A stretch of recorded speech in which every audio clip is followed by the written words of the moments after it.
I've known this crazy girl for like hella years. Yes, yes. Oh, it's good. Yeah, it's from comfort tea, almond milk tea, and I just got a winter melon. My name's Anna, and I love boba, and I love chatting with the homies, and this is Boba Talk. Hey, ANNASARAO in the house! It's so good, it's so good. Feels so good to me. It's so good, it's so good. So when I started realizing I wanted to dance was when I was like 8, 9 years old. I used to replay like Little Mermaid and Madonna live tour VHS tape. Like she had the cones and she was like doing, you know, all this like Papa Don't Preach. My mom was like obsessed with Madonna, and you know, it was that era. So I would just be watching Little Mermaid and Madonna like back to back, and I just remember watching like Madonna and loving like what she was doing. I had no idea what she was doing, but I just like kind of, it's probably bad that I was mimicking it, whatever. But I did. And then from there it grew to like learning the Running Man when I was like 10, and then teaching that to my grandfather. Aww. Yeah, and then like doing the Butterfly from like Salt and Pepper, and little things by music videos. And Dope, like all of us. Yes! Yeah. I would like try to break dance. Ellen, really? Yeah! Oh, wow. That's how we, you know, we used to dance, or like bus stops, like on the street corner, on the street. Like I was trying to do the Russian kick, like in the, like on, like I was just so into like breaking back then. Okay. And at that time it was all videos, and I didn't know this existed in the real world. You know, I just thought it was from music videos. So I was trying to do all this, and this woman named Debbie was walking beside like us, and she was like, "Hey, do you want to try out for this dance team?" And I was like, "Sure." I remembered learning stuff, and I was like, "What am I learning?" Because I love to dance, but I don't know what this is. It's choreography, so I definitely did not make it. I didn't make it like 3, 4 times. And then they felt so bad for me that they just were like, "Come join our team," which was Future Shock San Francisco. Oh, wow. Which back then was called City Shock San Francisco. Oh, yeah, okay, yeah. And then from City Shock, I went to, what's that called? Culture Shock Oakland. CSO, you know! With Kim Sis But Sis.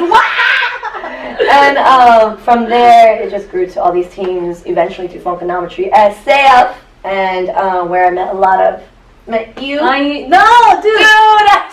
I had to ask, what do you think made that place so special? Because it was like a lot of you guys. It was you, Mari, Adela, Rocco, Kyle, yes, you know, Kyle Wylin, Slim, everyone. Slim, you know? Mappy, like they, oh my god, all in one team. Richter, Jacka, Sean, yes, Sean Evaristo. Oh my god! When we joined the team, it was like love at first sight with everyone in there. Like it was just. I remember Sean running up to me and be like, "Oh my gosh, are you pigeon-toed?" And I'm like, "Yeah." And then from there, we blossomed to an amazing friendship. And from there, it was like me and Adela living with Emerson and MJ. Like Kyle Wylin, I used to live in his basement. Like we were a family. I don't even know how I heard of Funk's like audition, and we didn't want to go. We're scared.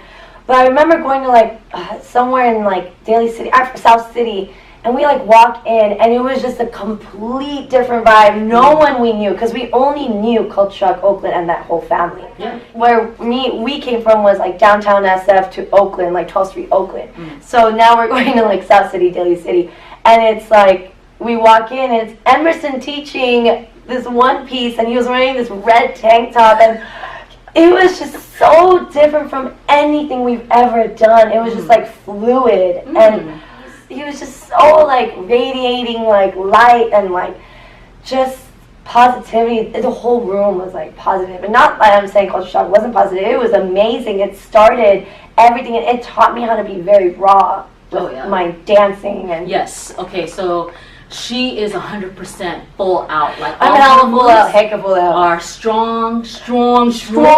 Okay, they are. But even so from the even streets, back in the day, like hair whipping, like sharp moves. But also, I remember her choreography to be like was very sexy. Oh! That was an era. Anna, that was an era. About the feeling, the vibe, the moment. Everything was in the moment back then.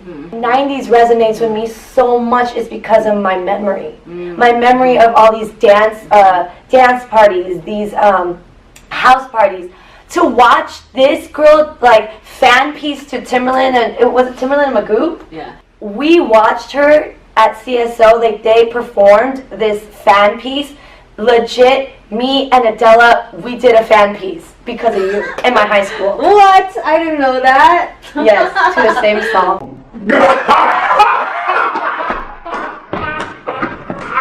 Completely bit Anna's shit. Not the choreo, but like just the whole feeling of it. Like, isn't that crazy? Yeah. But back then, because I didn't have a camera, it was like when we went to go watch these shows, like I remember I would be watching Mind Tricks and be like, I was like 14. Yeah.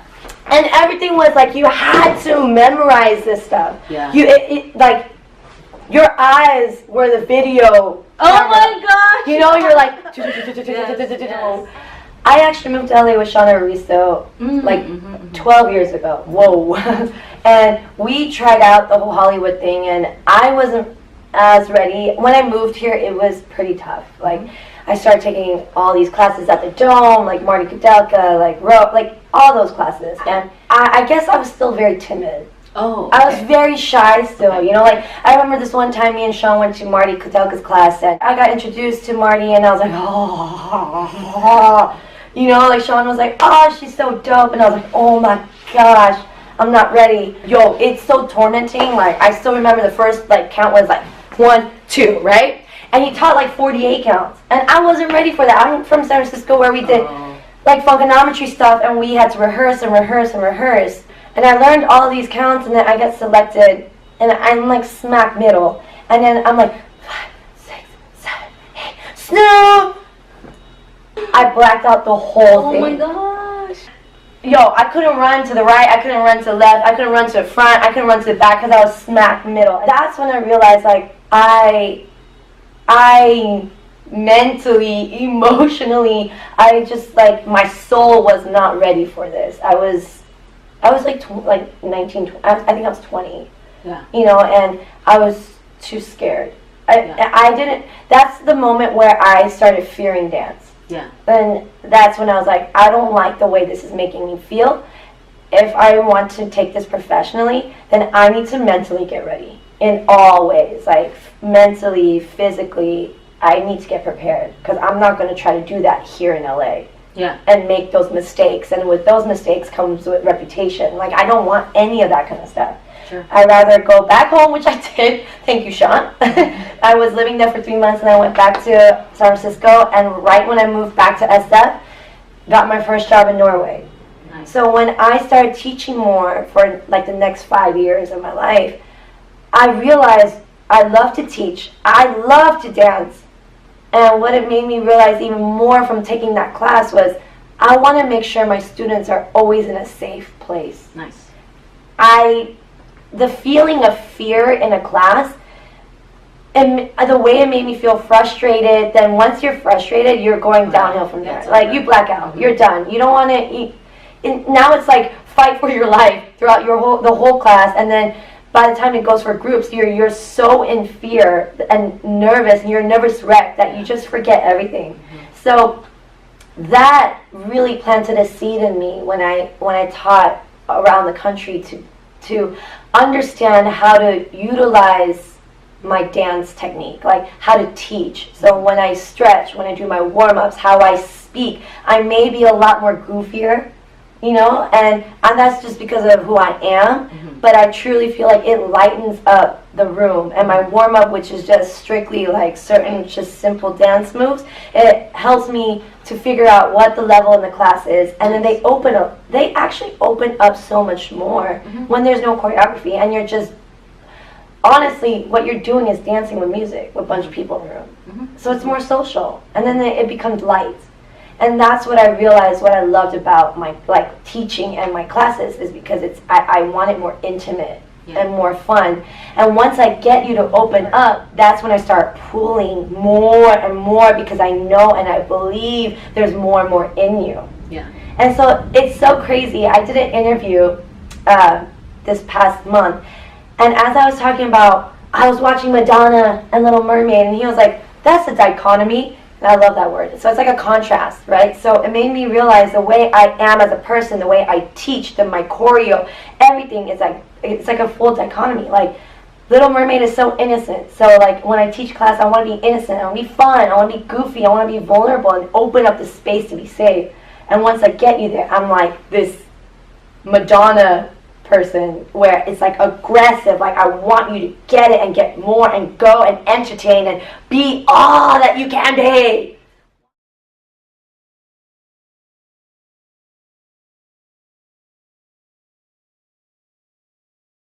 I think the first question I always ask is, what's your intentions with this? You know? And therefore from there, I can tell you what to do. If you just want to do the industry game and you're still going to school, then work hard, go to school, study, and somehow make the money and somehow get your ass to class. Like, there's nothing much you can do because you're juggling education and a hobby. So if you want to be famous and you want to do this Instagram, YouTube thing, what do you got to do? You got to pick the top 40s. Do a little wada wada wada wada wada wada wada wada wada wada wada wada wada. And you gotta be on your game. Like, once that song comes out, that day you need to post it. And of course, what do people do? They go, for example, Justin Bieber company / Ellen Kim choreography.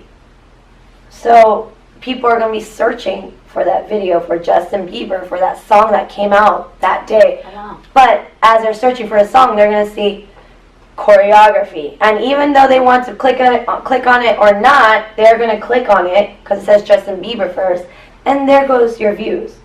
And it is simple as that. If you want to make these viral videos, you pick the top 10 Billboard songs, and I don't hate on that. Look, if that's what you want to do it. Like, go do you. It's a hustle, it's a game. La la. Who am I to tell you what to do? Like, if that's what you want, you go get it. It is, I think whatever you want to do in life, you've got to prepare yourself, and you've got to sit down and write, like, how you're going to get there. And make it very clear and simple. The more you're like, I have to do this, which goes into this, which goes into this, and this bracket, but I have to wait for this, but then I have to wait for this emotion, and then wait for this, and wait for this. It's just like, you will never do it, right? Right. Amber. Okay, ready. Korea. Me? Favorite movie? Ooh, Coming to America. First job? KFC / Taco Bell on 3rd and Geary. No, 6th and Geary. Bay. B, which I have. Funakanometry. Oh my gosh, my 20s. That means I grew a lot with that team. Yes. Like, they know me. Yeah. Yeah. Mom. What saved me? It made me not care about the things I used to care about. And before, it was like, am I Asian enough? Am I too Asian? I would go from blonde hair to blue hair to black hair. Should I be dancing this way or that way? After having my daughter, made me realize, if I ain't the shit, I don't give a fuck. Like, if I ain't that great, who cares? I'm working my butt off. I know what I know. I'm still going to train. I'm going to do what I do. And if you like it, you like it. If you don't, kick rocks. And that's just the personality, and that's the fire I got from having my baby. That's so awesome. And I'm glad to finally catch up with you, you know. Finally. I know. And hear about your journey and everything that happened. She's amazing. So, She is. Stop it. Boba with friends is Boba well spent. Ooh. Peace. Okay.